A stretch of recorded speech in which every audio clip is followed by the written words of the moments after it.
What drives a woman to murder? Greed. Bye-bye, Jimmy. Jealousy. Lust. Revenge. Or sadistic pleasure. All of the above. I'm Candace DeLong. Join me for a journey to the dark side as we reveal the Deadly Women Top 10, voted by you in our Killer Countdown. I've come face to face with many killers. It was my job as an FBI profiler. I find female killers intriguing, but there's something about these women that makes them special. It's a hall of shame you won't forget. Starting with number 10. Myra Hindley was once a shy, innocent girl until she was led into the depths of depravity by a man. Manchester, England, the early 60s. 19-year-old Myra Hindley is a quiet secretary, infatuated with co-worker Ian Brady.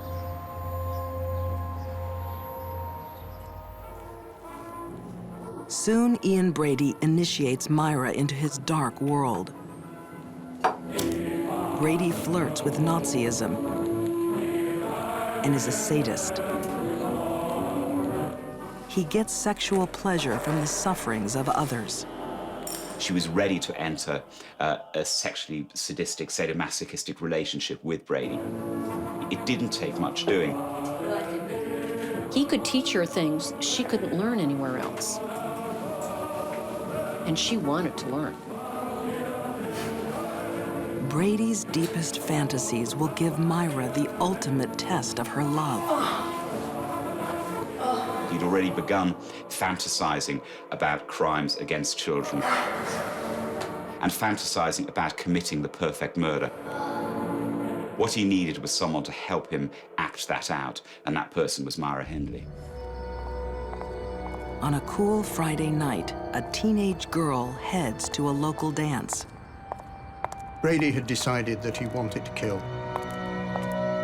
Pauline Reed was their first victim. 16-year-old Pauline Reed knows Myra and her family. Myra offered to give her a lift and said to her in the vehicle, "By the way, I've lost the glove on the moors. Would you like to come with me and help me look for it?"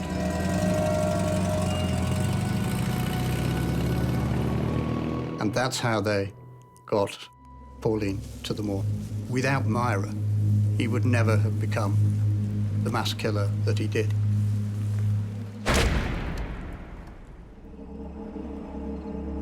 On the barren hillside, their depraved fantasies are unleashed. Pauline is brutally raped, tortured, and murdered.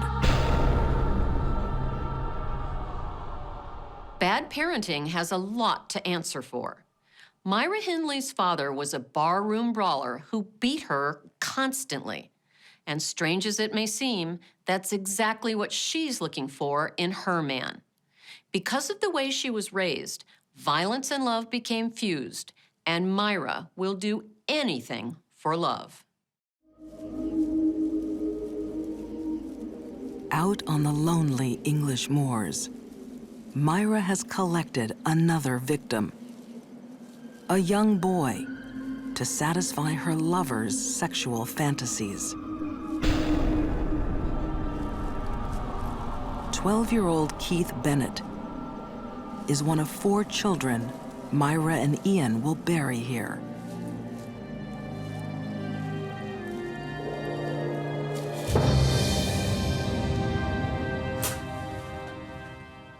Keith's mother is Winnie Johnson.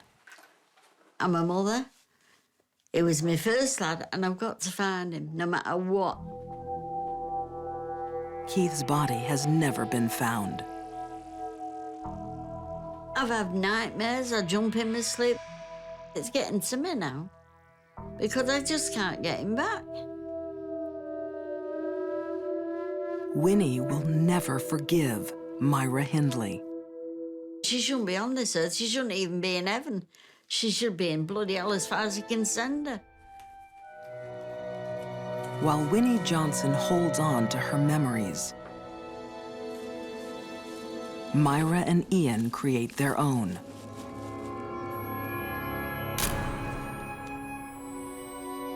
Their photos hold a grim secret. Myra, you ready? A tiny body lies beneath Myra's feet.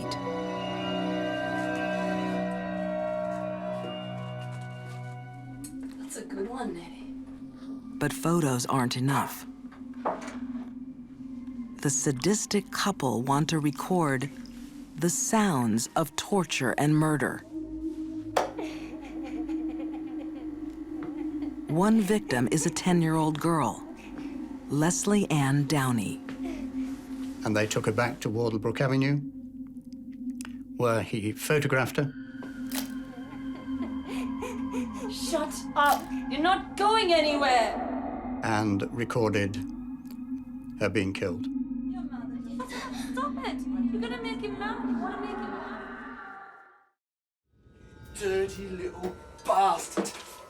Their next victim, Edward Evans, is invited to his own death This one's been the messiest one yet. in their living room. Evans was 16, 17, and he picked him up in a pub in Manchester.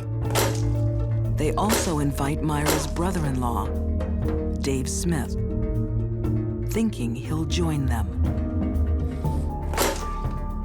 Smith had no idea. He walked into it totally cold, totally unaware, and suddenly found he was involved in the most horrific scene with blood all over the place, a man's head being smashed in. The killers have taken one risk too many. Hey? Afraid for his life, Dave Smith calls the police. Yes, may I speak to the police?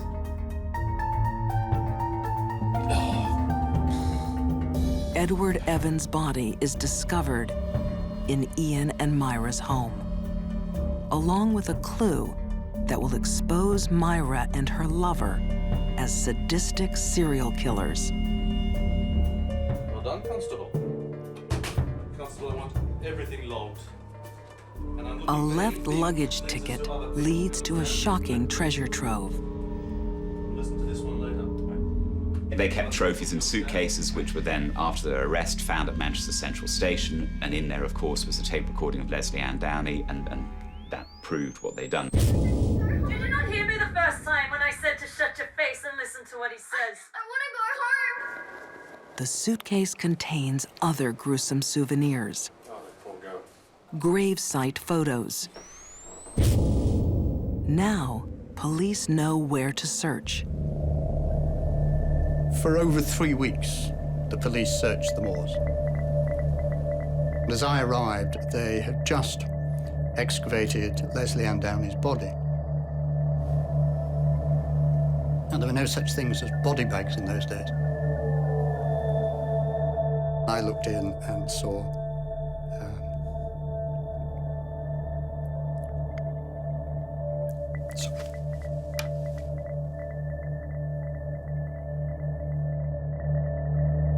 Despite their denials, the evidence is overwhelming. In May 1966, Myra Hindley and Ian Brady are jailed for life for 5 horrific murders. Myra died in custody in 2002. And believe it or not, at least 2 people were sad to see Myra go. A British politician who campaigned to set her free and lost his reputation in the process, and a Catholic nun who planned a breakout with her. Myra Hindley must have had a certain charm. Next, fasten your seatbelt as we take you on a teen road trip turned killing spree. When our countdown continues.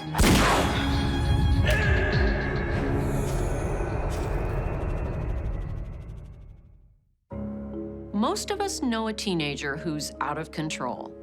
It's an age when a girl has the will and strength of an adult, but the reasoning skills of a child. Sometimes that's a toxic combination. The Deadly Woman you voted number 9 has entered American folklore as our most famous case of teen rebellion gone wrong.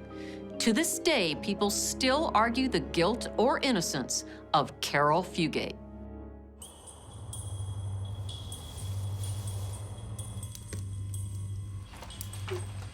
Lincoln, Nebraska, 1958. Carol Fugate is a sullen teen. How you doing? Come on, give me a hug. Ah, that's it. Oh, baby.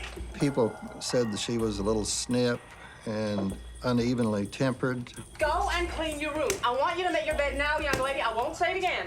Who cares if I make my bed? I do. Now go and clean your room. What is unusual is her choice of boyfriend. Charlie Starkweather is 19, a loner who worships James Dean. It's a dangerous liaison with a deadly secret.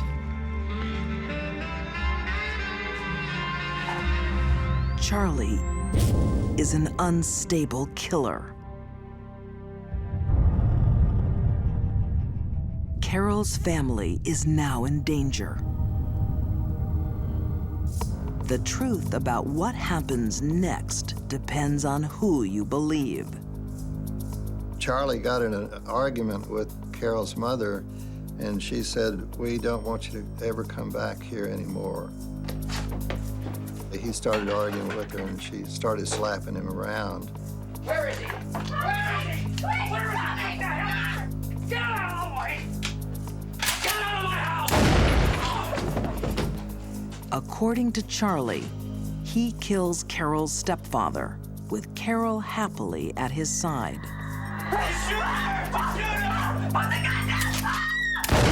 And then shot Carol's mother in the side of the face at point-blank range.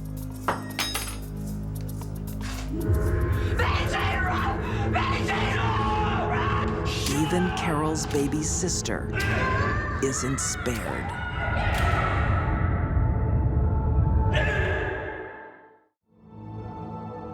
Carol Fugate has a different story. She says she came home from school that day to find her family missing.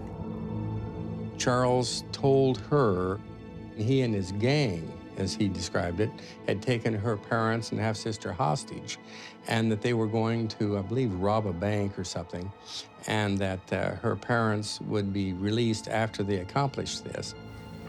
So that's how he was able to keep her in the house for this approximately about a week. For the next 6 days, the couple stay holed up in Carol's house. A simple note keeps the world at bay. Fearing the police, Charlie finally takes Carol out of the house, onto the highway, and into a cross-country murder spree. It will make him more famous than his hero, James Dean, and put Carol in the middle of a mystery. Is she a hostage or a killer? So why doesn't Carol run for her life? Is she scared? Or is she excited? The fact is, she stays by Charlie's side for the next 6 weeks on a murderous road trip as he kills 5 more people. Their next victims have no idea what they're in for. In rural Nebraska in the 1950s, it's not unusual to pick up hitchhikers, even when they carry guns.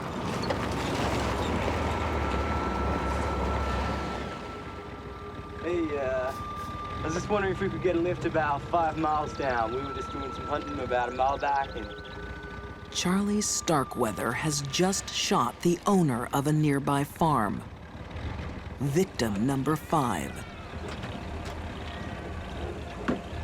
Carol Fugate is his hostage. Young sweethearts Bob Jensen and Carol King have made a terrible mistake. Get out of the car! You too, sweetheart! What he says, honey. Tim, you first! Moving downstairs! Take the car! Take it!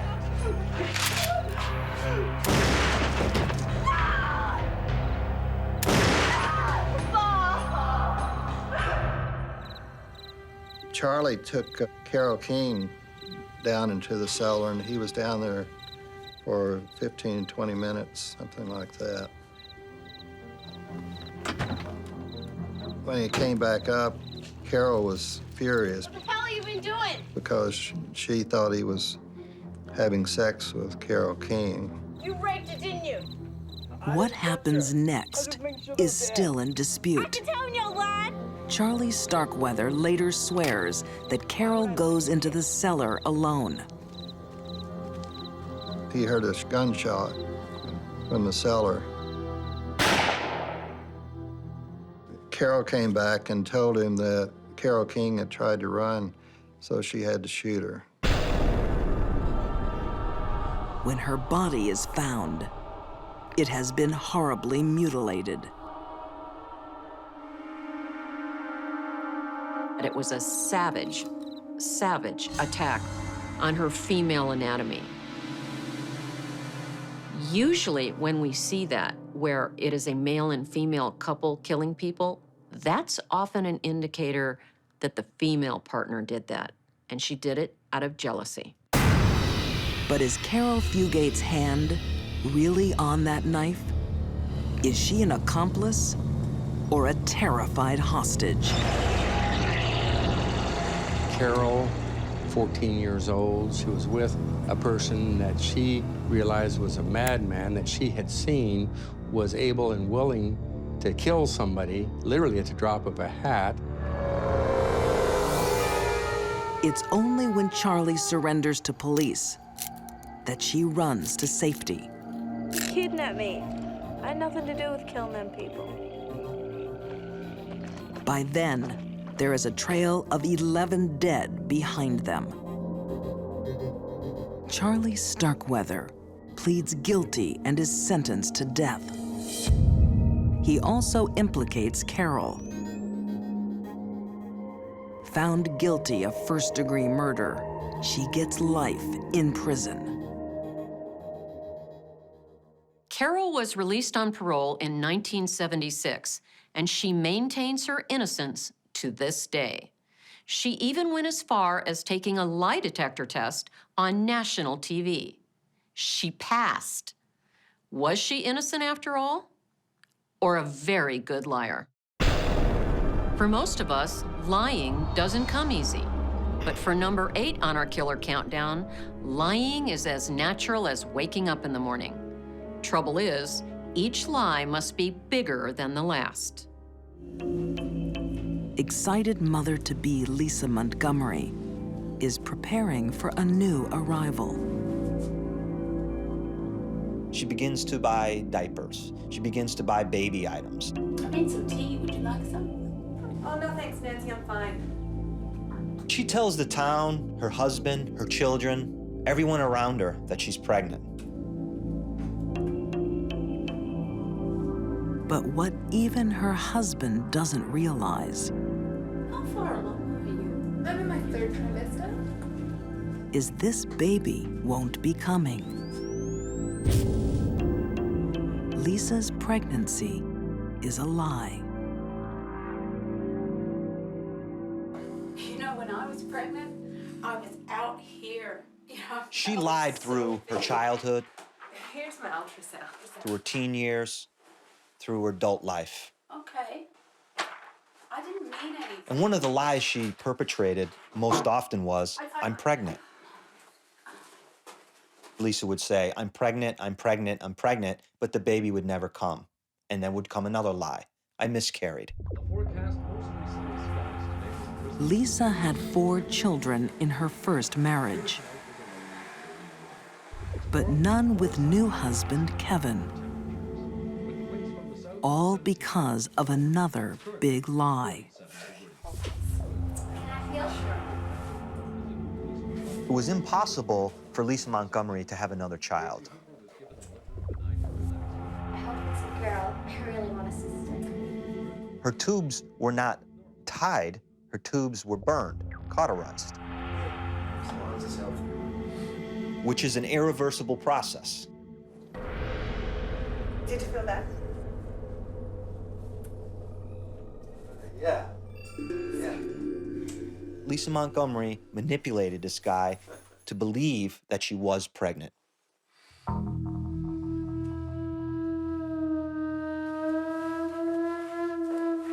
After her due date, Lisa's lies will be exposed to the world. But she has a plan. When she befriends Bobby Joe Stinnett online, a terrible idea takes hold.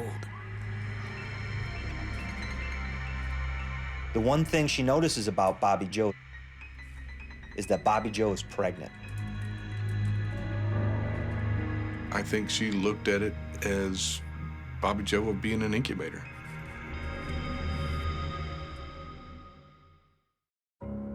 It's one of the craziest ideas I've ever heard. How does Lisa possibly think she'll get away with it? But the thing about pathological liars, they take the rest of us for fools. So even the most perverse lie can make sense to them. Coming up, a mother fights for her unborn baby, and more, as we count down your top 10 deadliest women.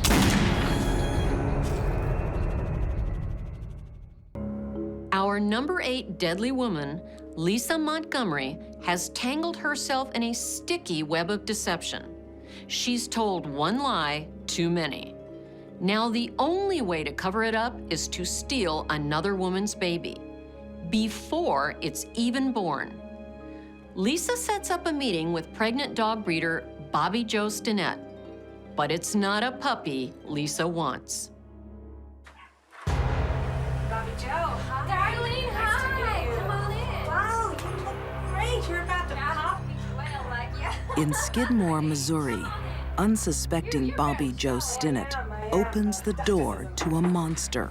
Well, come on in. Would you like a cup of tea? Oh, no, I want to see those dogs, please. I'll put your bag down and come this way. Lisa Montgomery looks at the puppy, asks Bobby Joe to bend down, open the cage, pick up the puppy. She took out the rope, put it around her neck, choked her out.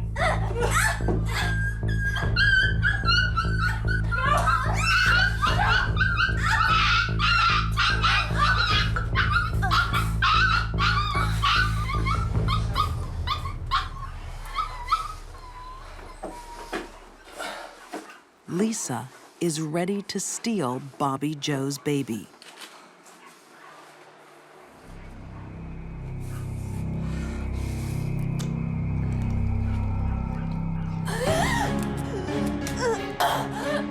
Bobby Joe woke up.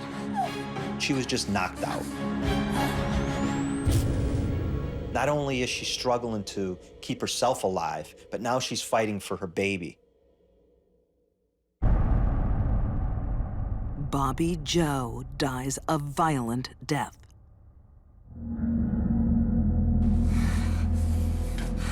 Her killer will now try to deliver her baby by cesarean section. The 4-time mother knew just what to do. She has her baby.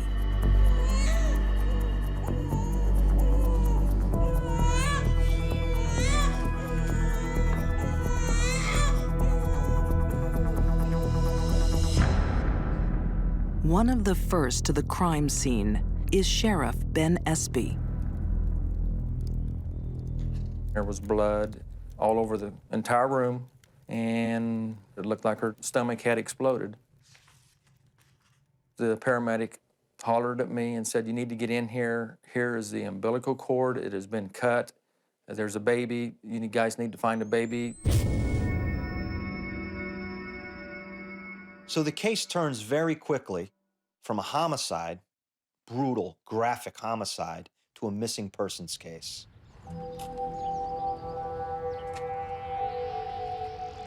The hunt is on for the missing newborn. Nancy! An entire nation is placed on alert. Meanwhile, Lisa Montgomery, Kevin, her husband, they get up in the morning. They take the baby down to the local diner. They show off the baby. They're just one happy family cruising around town with their new baby. Well, guys, she's beautiful. Thank you. From the nursery. Lisa's new motherhood won't last long. The plundered body of Bobby Joe Stinnett gives up vital clues.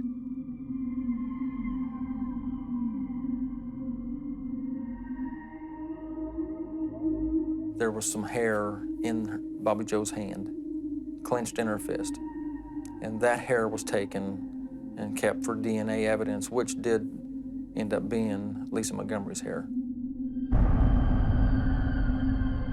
Lisa Montgomery is found guilty of murder and sentenced to death. Lisa Montgomery is on death row. She appealed her sentence, but it was denied. And sadly, Lisa isn't the only so-called womb raider. Just 2 years ago, a Washington state woman tried the same thing. Fortunately, both mother and baby survived. Number 7 on your list didn't even try to keep her crime a secret.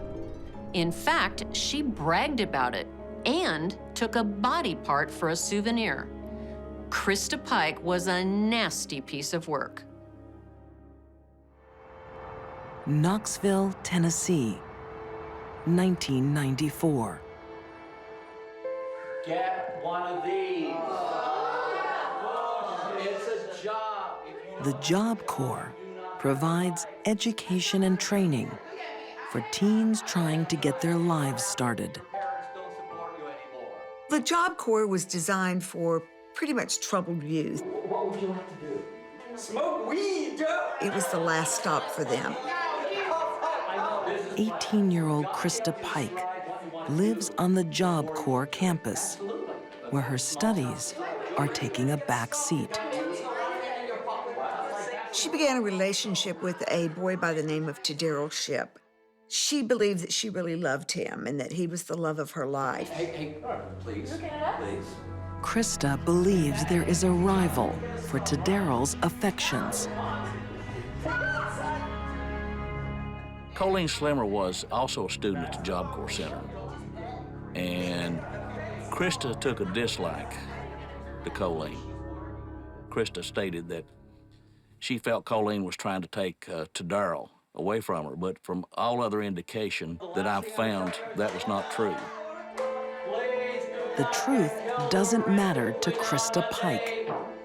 She's already plotting a savage act of revenge.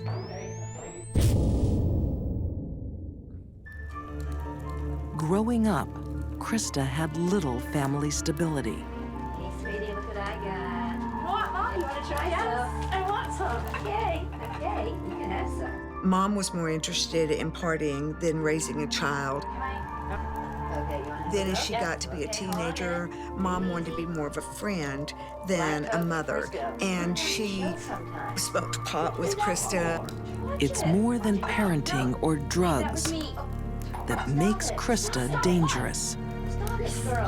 It's her volatile mental state. I'm not trying to have a little bit of girl time tonight. I don't want to have girl time. Dumb, you're stupid.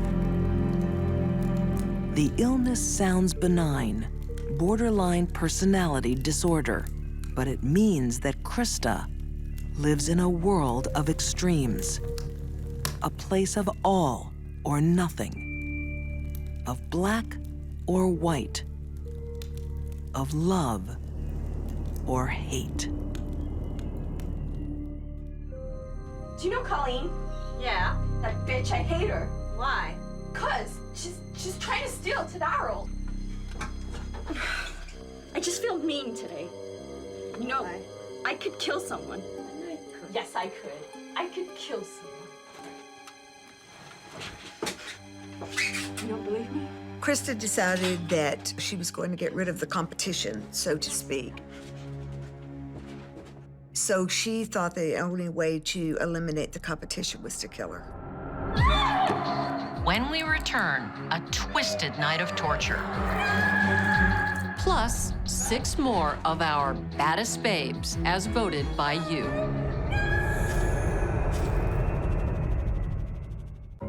I've cared for people with mental illness much of my professional life, and there's one ailment that can be pretty scary: borderline personality disorder. It creates incredible mood swings where simple emotions like jealousy can explode into violence, like it did for Christa Pike.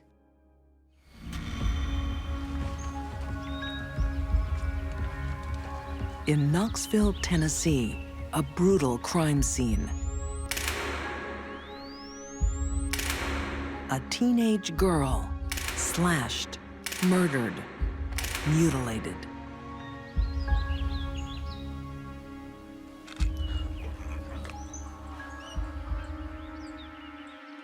They had carved a pentagram on the victim. And that was actually cut in with probably the box cutter. And that was while she was still alive.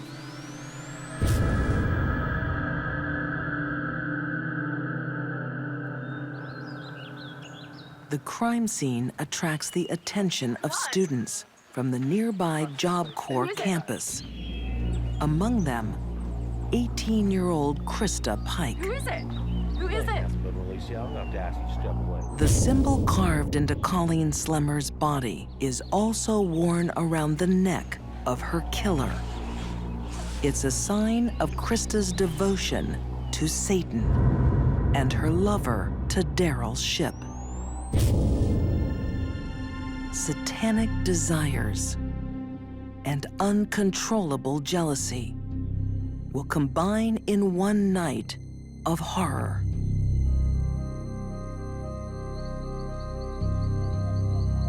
The evening before Colleen Slemmer's body is found, she follows 3 other students into the woods.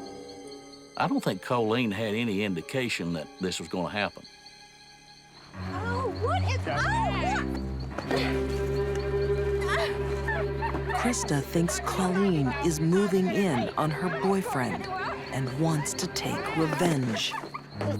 She's brought to Darryl's ship and Shadola Peterson as backup. That's right, that's what you deserve. Christa draws a blade from her jacket. She called her a lying bitch, and she said that she was going to make sure that she didn't come around to Darryl any longer, and then she began cutting her. During the next 45 minutes, Colleen will be slashed over 300 times.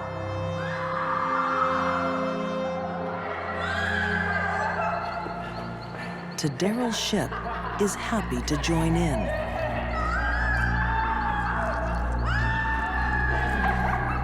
He carves the pentagram into Colleen's skin. I assumed that that was going to be his mark in the kill. He wanted to put his brand on it. The last thing Colleen Slemmer sees is Christa Pike raising her arm. The death blow crushes Colleen's skull. A lot of killers will take souvenirs, and they're always something very personal to the victim, but this is the most personal I've ever seen. What is that? She took a piece of a skull. The pentagram carved into Colleen's body leads police to investigate Satanists at the Job Corps. they discover that Christa has been bragging about her crime. All three suspects admit to the attack on Colleen Slemmer. Shadola Peterson receives a 6-year suspended sentence. Daryl Shipp gets life. And Christa Pike is sentenced to death. At 21, she becomes the youngest person on death row in Tennessee.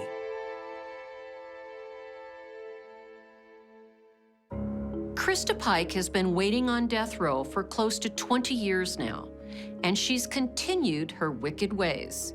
Christa tried to strangle another inmate and was convicted of attempted murder. While Christa's problem was uncontrollable emotion, our next killer, number 6, was quite the opposite. Sarah Makin was cool, calm, and calculating. She was a baby farmer. Sydney, Australia, 1892. In a working-class suburb, plumber James Mahoney is digging a backyard trench. He found more than the pipes that he was looking for. It looks like a bundle of rags. But inside, the tiny body of a dead baby. It's a gruesome mystery. Whose child is it? How did it die? The answers will leave a nation appalled.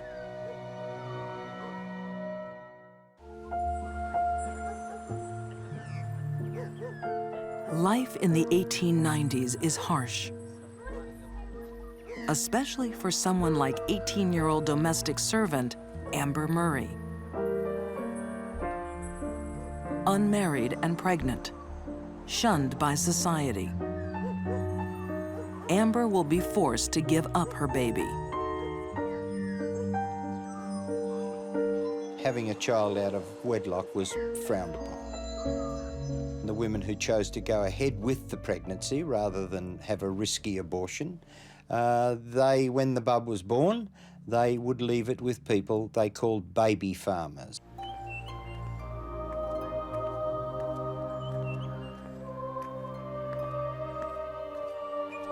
With son Horace just 3 weeks old, heartbroken Amber seeks out experienced midwife Sarah Makin.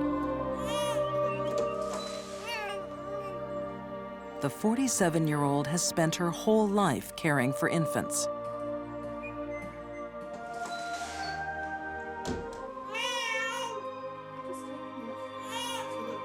Sarah and her husband John will add the baby to their growing nursery for a fee. After the initial payment, it's 10 shillings a week. The vast majority of the baby farmers were good and decent people, midwives who looked after the children on the allowance that the mothers gave them. Don't you worry about little Horace, he'll be all right. John is reassuring. It won't be forever. She can visit any time. But Amber has made a tragic mistake.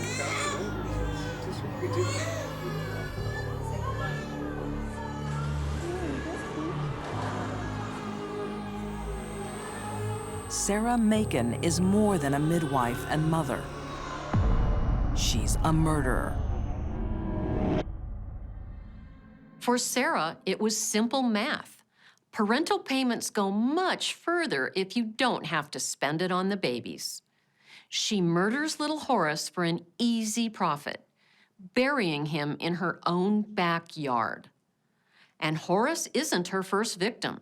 Sarah is making a killing. 7 little bodies came in, 7 little bodies went out the back door into a hole in the ground. It had never been determined if they were buried alive or how they really died.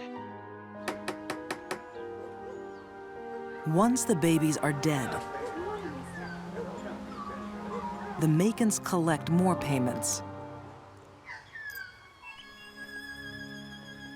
To keep one step ahead, they are constantly on the move.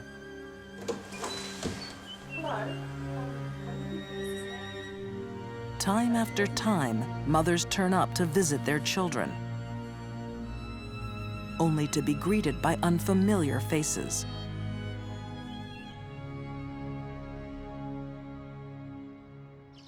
Good afternoon, Mrs. Makin. Would you mind if we ask you a few questions?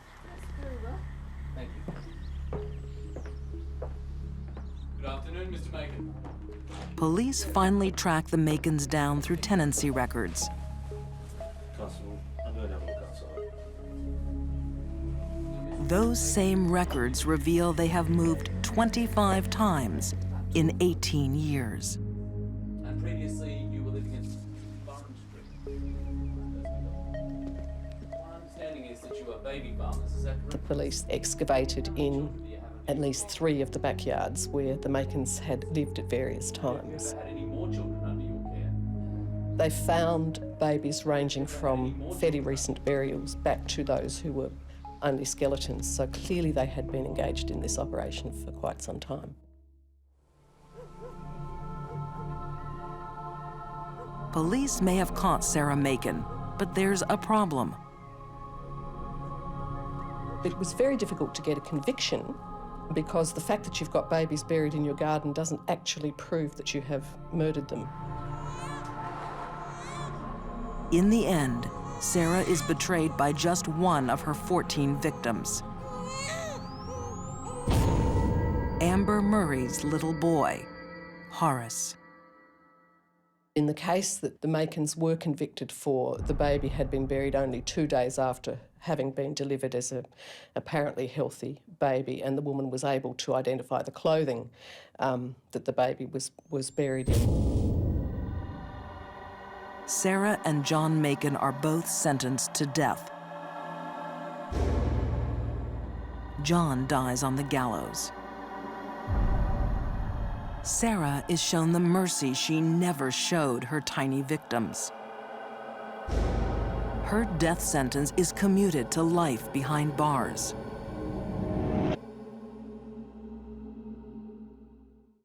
This case really upsets me. Young women forced by society to hand over their illegitimate children only to have them killed for cash. Truly the dark ages. But then money can turn a woman's head, even in these modern times of equality. This Black Widow's bedroom behavior takes her to number 5 with a bullet. And more to come as we count down to number 1.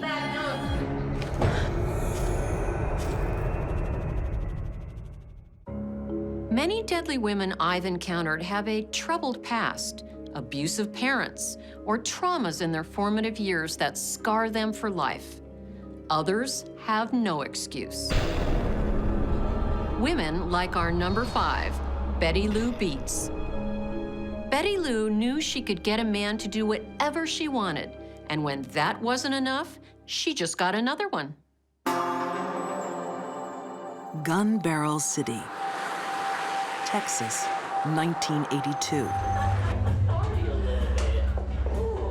Jimmy Don Beets unwinds after a hard day working at the fire department.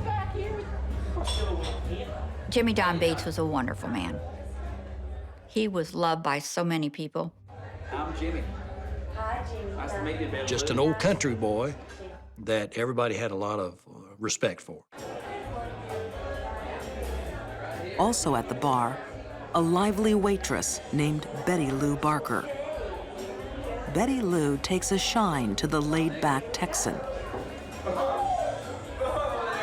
He thought she was really a lot of fun and a very cute person. And so he married her after knowing her for about 6 months. But Betty Lou's sassy charm is just a mask. Jimmy Don Beets is being quietly stalked by a Black Widow.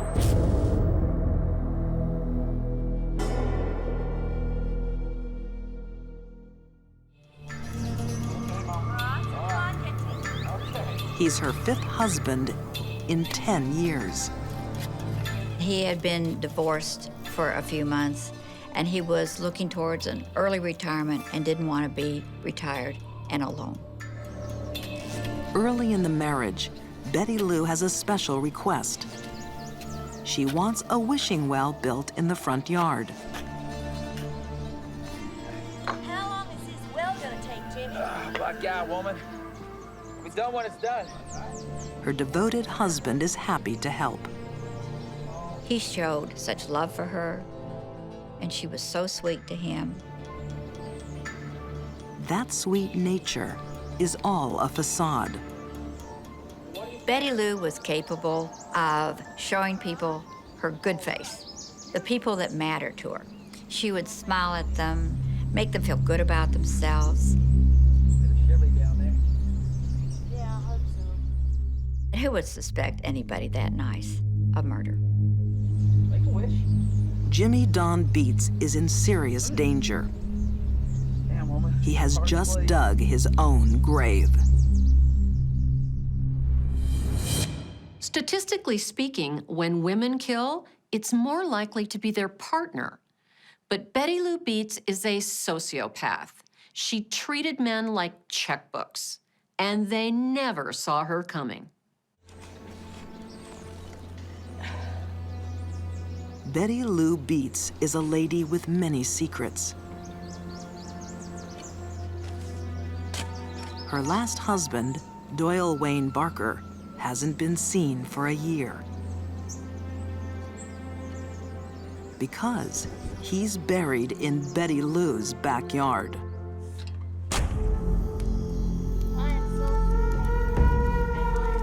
She told her daughter that she really wanted to get rid of him.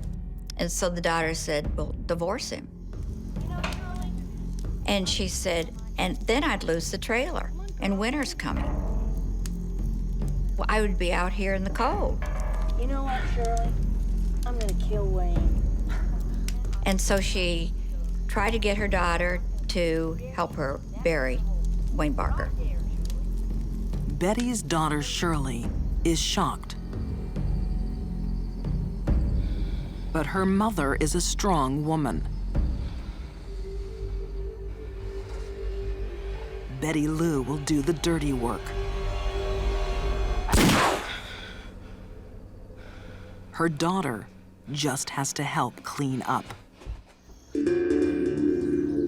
Within a year, Betty Lou has a new husband and a new reason to kill. With a husband, if he had money, she could get it by murder him, then she would murder him. Well, go on. Make a wish. Oh, making a wish. 6 months into their marriage, Jimmy Don goes missing. I received a call that morning that Jimmy Don had apparently drowned in an accident out at Cedar Creek Lake. His fishing boat is found drifting on the lake, empty. While the search goes on for days, no body is found. All that remains is an air of suspicion. They found it very strange that Jimmy Don turned up missing in the first place because he was a very careful boater. He didn't take any chances. Betty didn't act normally for a grieving widow. She made the statement, if they don't find Jimmy Don, when can I expect to begin receiving benefits? For me, it was like just kind of aghast that she would even ask something like this. This is only the 3rd day that we've been out there. Is it gonna be big enough, Jimmy? It'll be big enough. Jimmy Don Beets is not at the bottom of the lake. It's gonna be beautiful. You wait. When it's finished, After 4 days building Betty's wishing well, he falls into bed, exhausted. The Black Widow moves in for the kill. Bye-bye, Jimmy.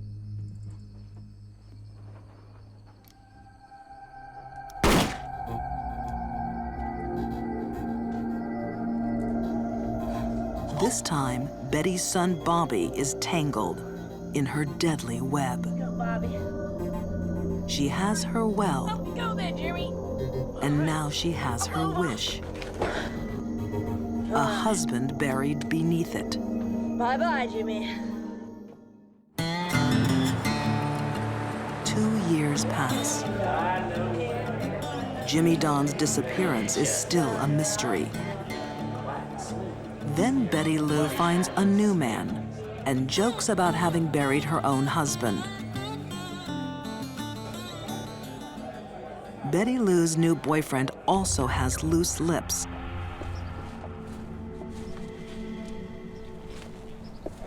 Detective Rick Rose pays Betty Lou Beets a visit.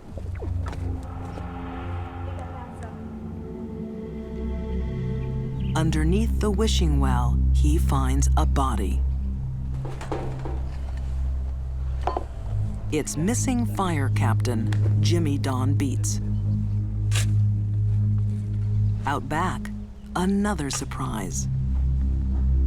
The body of Doyle Wayne Barker. The trial jury finds Betty Lou guilty of 2 murders. At her trial, Betty Lou's disdain for her husbands poured out of her. It was revealed she shot her second husband after an argument and tried to run over husband number 3. Fortunately, they both lived to tell the tale. We're moving closer to our number 1 spot. But first, the girl next door is not what she seems. That's it, Rosie. Neighborhood Watch is a great community program that I believe in. We all need to be vigilant, but there are limits to what you can do. Deadly women, like our number 4, can keep their crimes hidden for decades. Rosemary West seemed like the woman next door, until the world discovered she was the devil incarnate.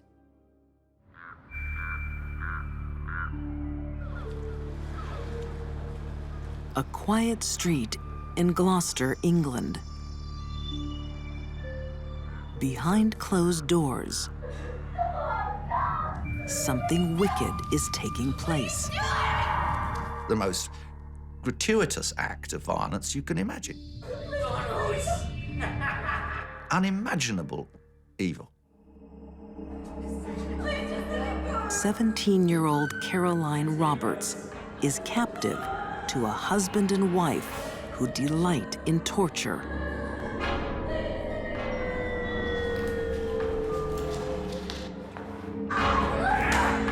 Beaten and raped for 12 hours, Caroline thinks it's her time to die.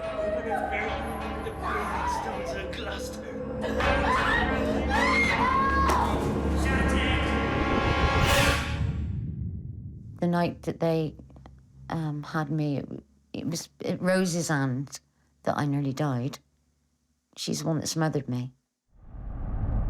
Never be the same once you've been in there and gone through that.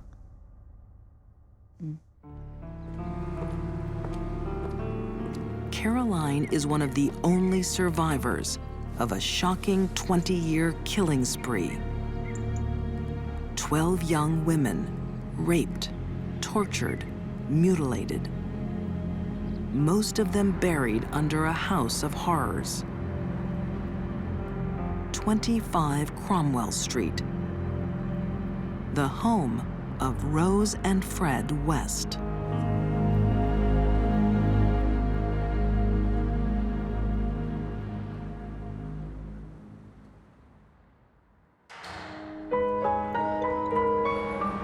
Rosemary had been picked up at a bus stop by Frederick West when she was 15 years old.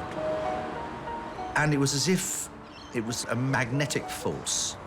One recognized in the other that one was a victim and the other was a manipulator, and vice versa. Sex will come to dominate the lives of the Wests. But the pleasures of an ordinary marriage are not enough for them. Frederick West had no problem with sharing Rose. He did it for many years with many different people. The sexualization of Rosemary West was something that became addictive, an addictive aspect of her personality, which in turn was egged on, made even more incendiary by West.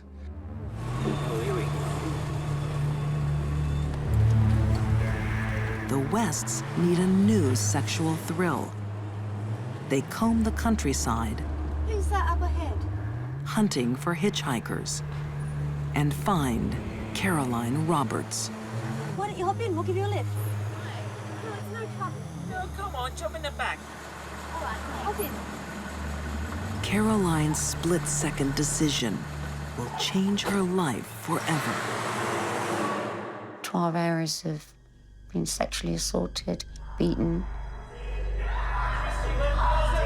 and raped, finally. In the end, I was expecting to die. Hearing someone outside, she sees her chance to escape.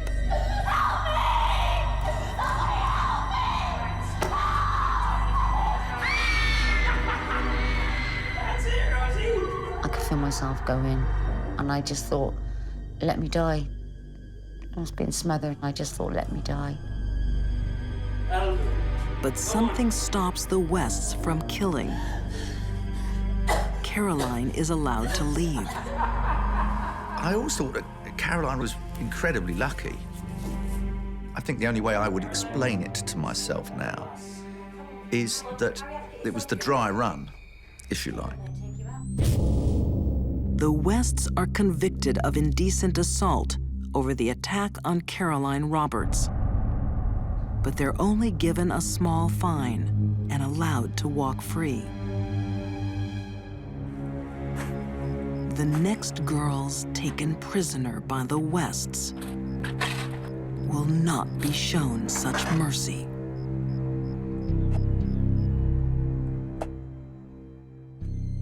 Killer couples feed off each other in an escalating cycle, and it's usually the man who drives it. But in this case, Rosemary is in control. And what's more, she'll remain above suspicion for 20 years. The secret other life of Rose and Fred is spent stalking the English countryside, Nice short skirt. looking for young female victims.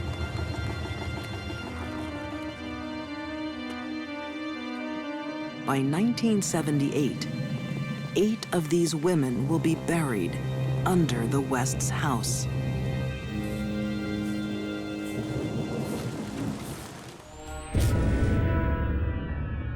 Before they're killed, the captives of the Wests are sexually tortured for days.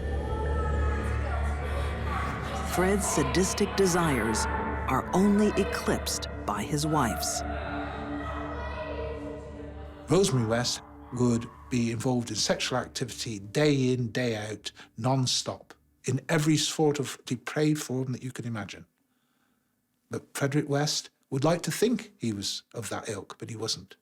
Eventually, she became more insatiable than he was.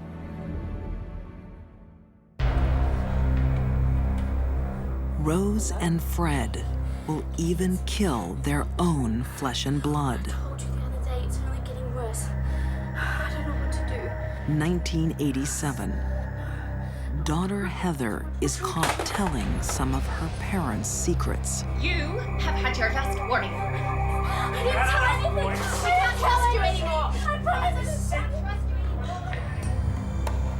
Just like the 11 women who have gone before her, Heather will be killed.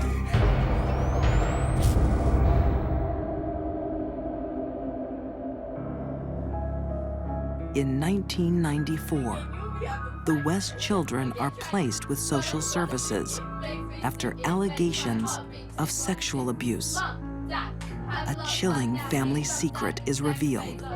If you're good or if not so, you'll be under the patio. The young children who'd been taken away started to tell the family joke about where's Heather to the people who were looking after.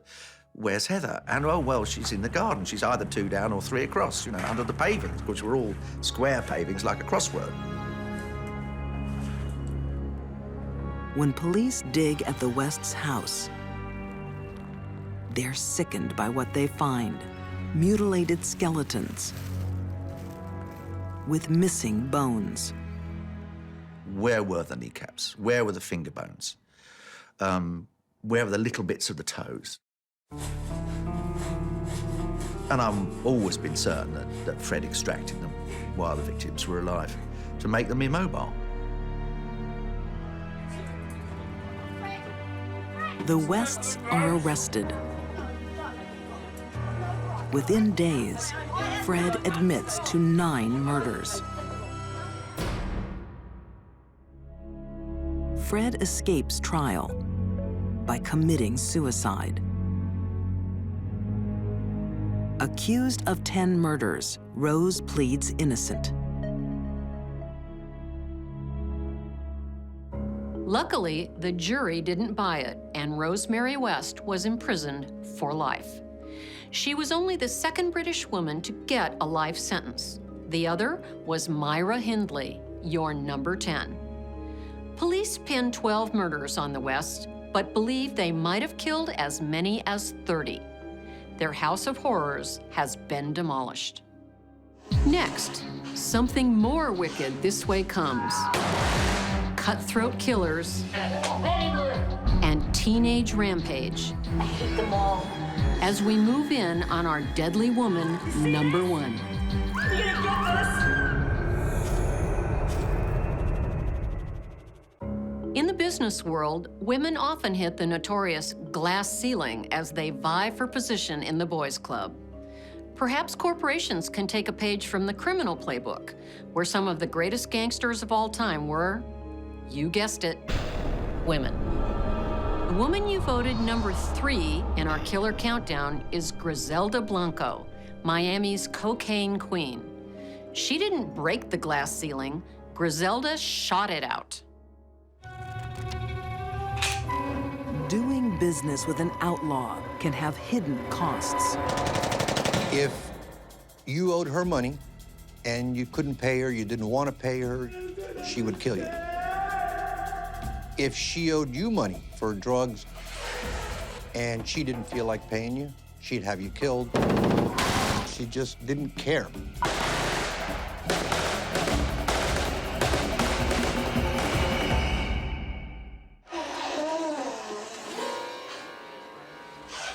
The secret of Griselda's success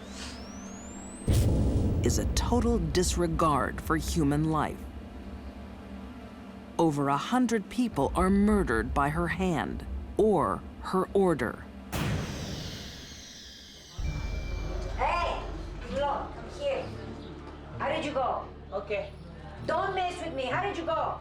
For every killing carried out by her assassins, she demands gruesome proof. There you go! You did good. Very good. She had to prove her stature. She had to prove her ruthlessness. But Griselda does the most personal killings herself. What are you talking about, Griselda? She gained the nickname of the Black Widow because she had some of her husbands killed when either they disagreed with her or wouldn't do things she wanted. It was not a wise decision to be married to Griselda Blanco. Griselda Blanco's violent rise to the top of the drug world begins at the very bottom.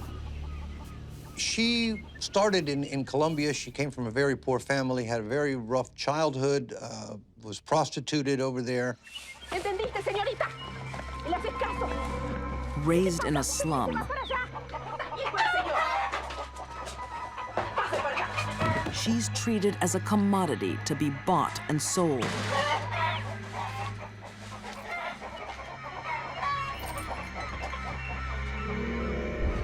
No, no quiero. Váyase, por favor. Age 16, she uses forged documents to escape to the United States.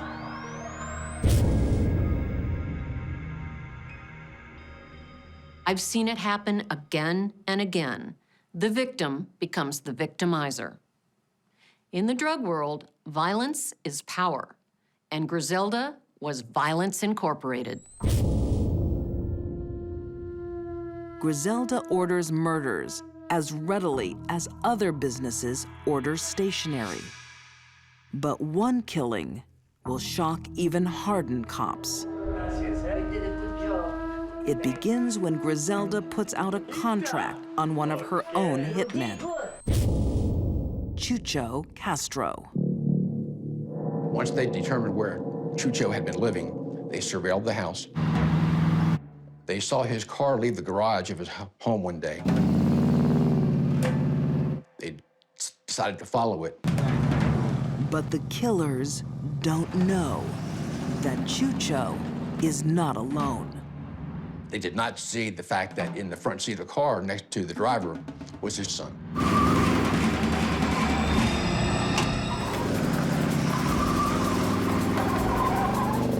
The van pulls alongside of them. They slide the door of the van open, and they start machine gunning the car.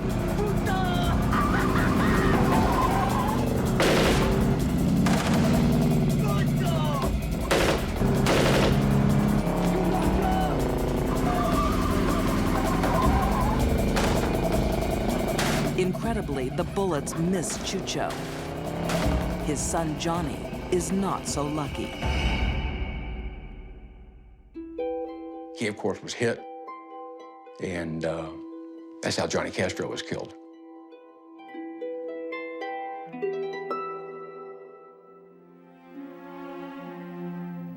Once he escaped, realized his son had been killed, he drove back home.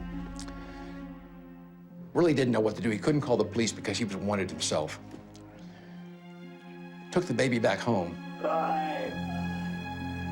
put ice in a bathtub, put the baby in the bathtub to preserve him. Spent the night crying with this baby.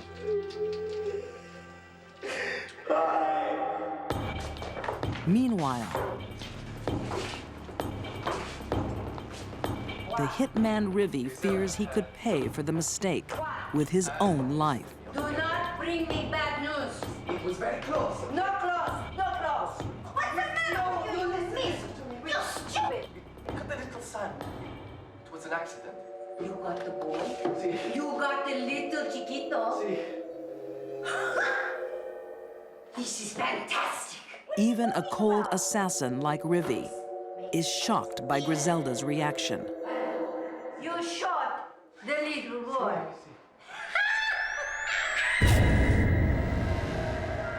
But in the mid-1980s, Griselda's empire comes crashing down.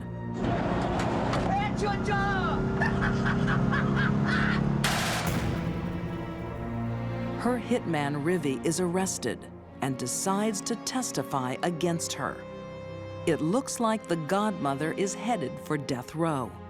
But Rivi is deemed an unreliable witness, and the woman linked to dozens of murders takes a plea bargain in return for just 20 years in prison.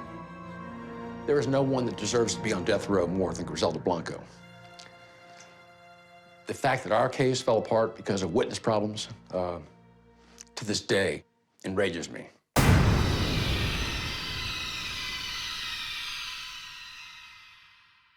Believe it or not, Griselda Blanco was released in 2004 and deported to Colombia.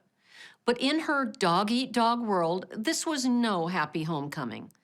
3 of her 4 sons had already been assassinated by rival gangsters. And Griselda will be looking over her shoulder forever. And then there were 2. Who will be your deadliest woman? Swear to God, I'm gonna do something bad.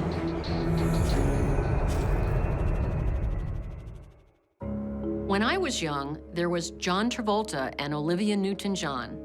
Today's teens worship vampires and werewolves. It's mostly harmless fantasy, but for some, it can be a door into adolescent darkness. JR. Under Canadian law, we can't reveal her name. is your number 2 killer because she started to behave like the undead. 2006, the town of Medicine Hat, Alberta, Canada. On a quiet suburban street, a 6-year-old comes looking for his best friend. But there will be no play today.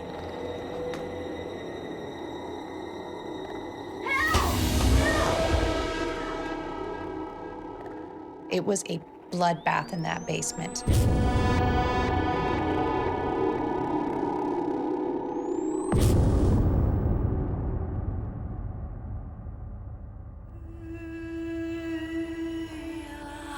A husband and wife lie dead, their bodies covered in stab wounds.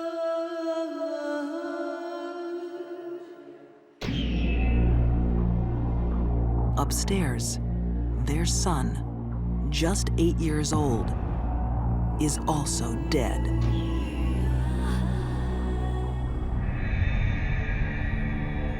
But that little boy has a sister. One of the officers noticed a family portrait sitting on a side table. When he took a look at it, there were 4 people, so there was a girl missing. Police think the 12-year-old daughter has been kidnapped by the killer. No one can guess the truth, because the truth is unbelievable.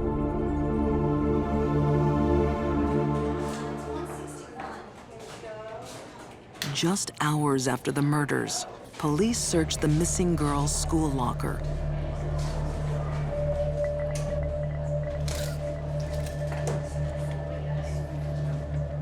Inside, a drawing that chills the blood.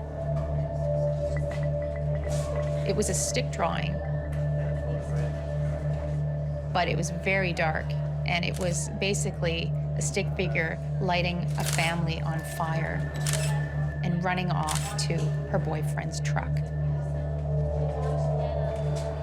She went from missing person or kidnap victim to murder suspect immediately.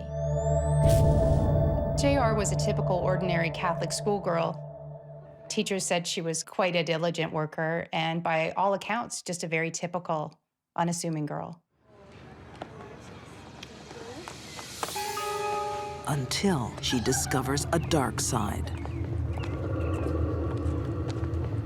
She started becoming interested in the goth movement.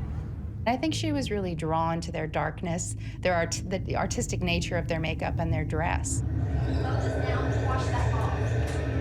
While her friends were obeying the Catholic school dress code, she was more interested in chains and shorter skirts and fishnet stockings, what she'd seen other kids at the mall wearing. So disappointed. You know you're not supposed to wear that at school. But this is more than fashion. Wait.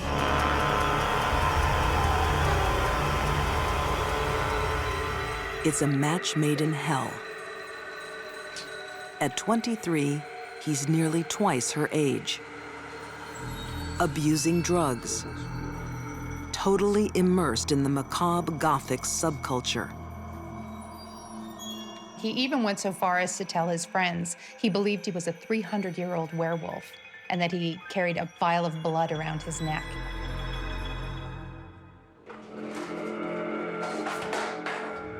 Where the hell have you been? None of your business. It is my business. The relationship was secret for a very long time, but once it was revealed to her parents, it drove an even bigger wedge between them.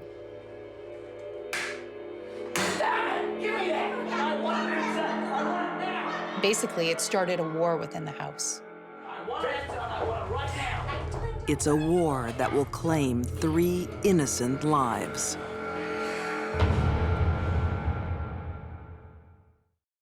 Teenagers are brewing with intense and often conflicting emotions. On one hand, they want to be different, to stand out from the crowd. But they also want to be accepted by their peers. A subculture gives them both. As for their families, well, they just get in the way.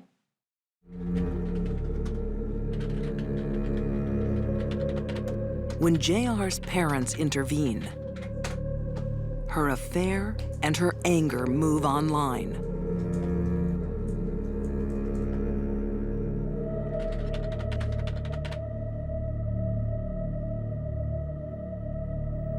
JR's message said, I hate them, so I have this plan.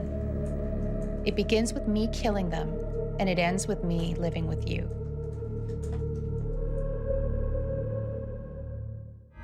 His favorite movie was Natural Born Killers. The scenario within that movie's opening moments is a young man murdering his girlfriend's parents to give her freedom. You know, go there with a knife and just kill them, you know? Just stab them. Kill them.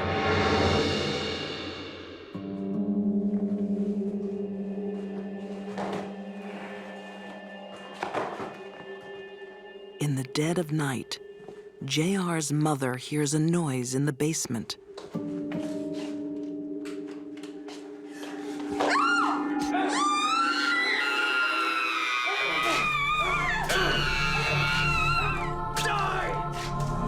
This suburban mom doesn't stand a chance.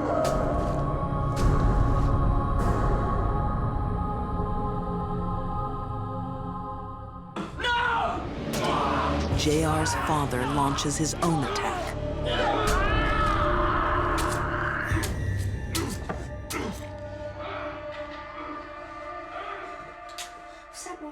Upstairs, Go to bed. JR holds her terrified brother. Cover your ears. Don't listen. When her boyfriend appears, she knows her wish has been granted. Her parents are dead.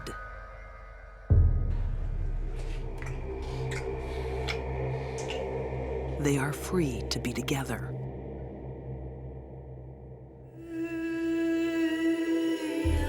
But there's no place in their new world for an 8-year-old boy.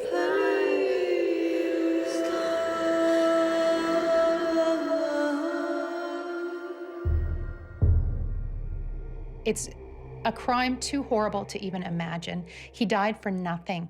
They basically reasoned that he had to go too because he was too sensitive and it would be wrong to leave him without parents. I mean, it's unthinkable.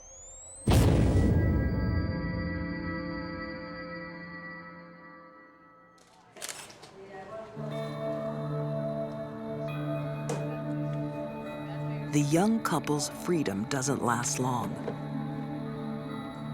They are under arrest.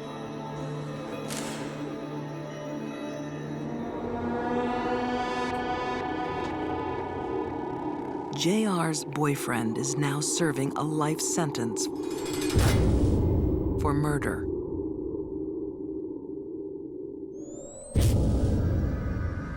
Found guilty of 3 counts of murder, she receives the maximum juvenile sentence, 10 years. In prison, JR is a straight A student. She's preparing for college and will be a free woman by 2016, when she'll be just 22. Under Canadian law, she can start a new life without the burden of her murderous past. Next, Deadly Women's #1 killer is revealed. The pain that she endured can be compared to the pain that Christ endured, but he went in a day.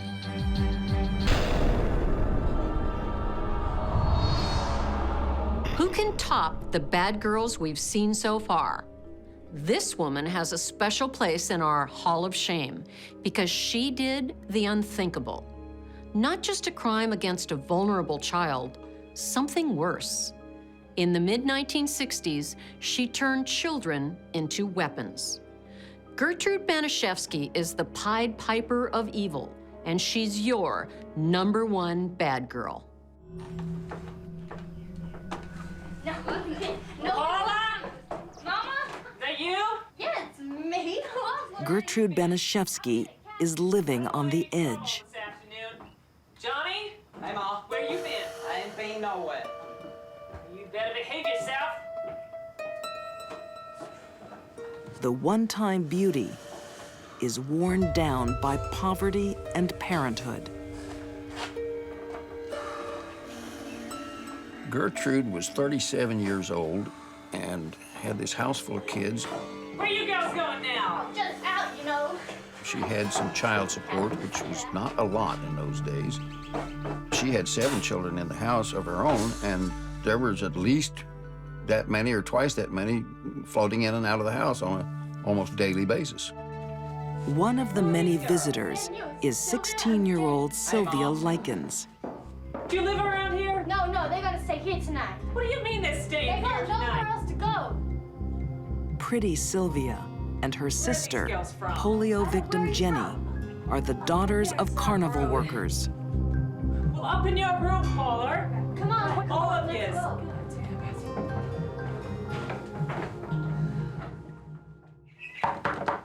Hey. Hey, I'm looking for my daughters. When her father Lester meets Gertrude, he makes a fateful proposition. There they are now. Hey, girls. Well, come on in. He asked Mrs. Baniszewski if she would board the girls for him while they went out on the carnival circuit. Now we got plenty of room here. She said yeah, and negotiated a price of $20 a week.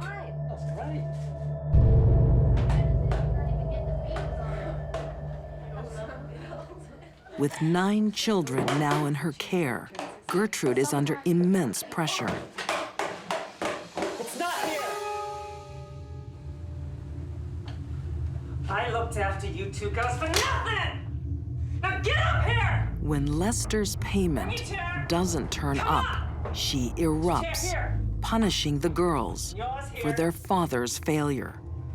Now bend over. But this is not just anger about the money. You bitch! Gertrude enjoys it. You ready now, Jenny? No, Jenny. Bend over. For Sylvia, it's just the beginning. I'm not finished with you yet. From now on, Gertrude will find any excuse to lash out at the defenseless girl. Now stand up. Take your chairs. Gertrude didn't have any of the things that young Sylvia had. Sylvia was pretty and she was clean, she was a virgin. I think Gertrude was jealous.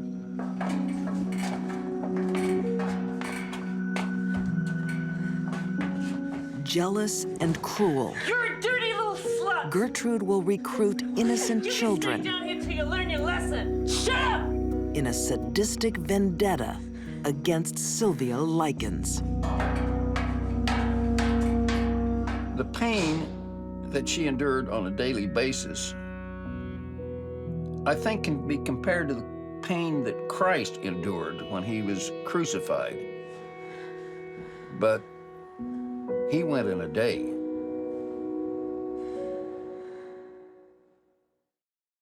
In the 60s, it was acceptable to give your kids a smack, or worse. Times have changed. Spanking a child is now illegal in many countries because we know the line can blur between discipline and abuse. In Gertrude's case, it was all about abuse. We know that because she enlisted innocent children to do her dirty work.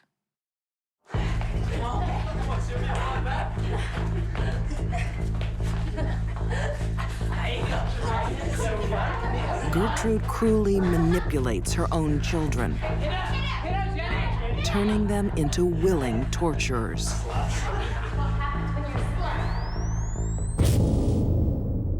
The mother sends out a message, in this case, Gertrude to her own children. If I can do this to her, then I can do this to you.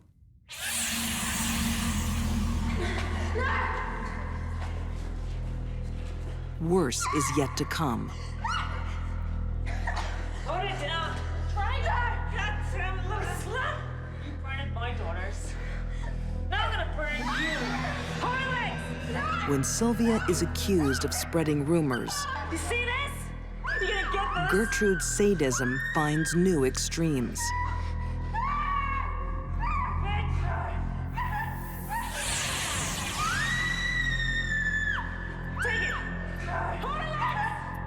With a sewing needle, drawing blood, she started the lettering, which was carved on Sylvia's abdomen.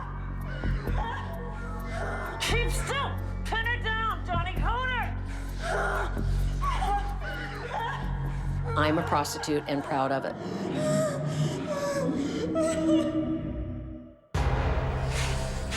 Get up! Come on! Get up! Now sit down! The beatings are leaving Sylvia We're gonna weak, write a letter. her body wasting away. We're gonna write a letter to Mr. So Gertrude and Mrs. makes a Likens. desperate plan to cover up her crimes. Right to Mr. and Mrs. Likens. Gertrude started getting her to write notes. I went off with a gang. And the theme was that Of boys. Sylvia went with a gang of boys, and they asked what they wanted, and they got what they wanted, and then they beat me up, and blah, blah, blah, and then they brought me back here. Come on, Sylvia, right, goddammit! I don't want to see you again.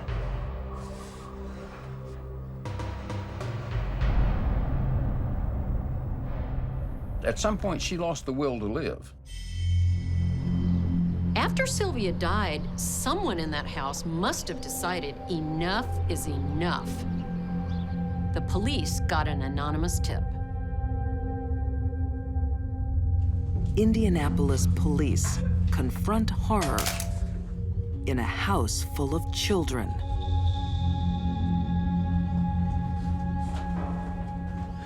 She's gone. The girl is emaciated, covered in bruises and burns. Cigarettes had been put out on her body. 100 of them.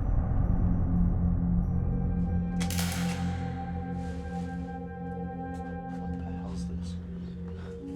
Oh, God. Gertrude rallied the troops, that being her children and the neighborhood children, and told them what to say when the cops got there. This time, Jenny Likens won't obey. I need to know what the hell has gone on here. Get me out of here and I'll tell you everything. She couldn't save her sister, but she can help catch her killer.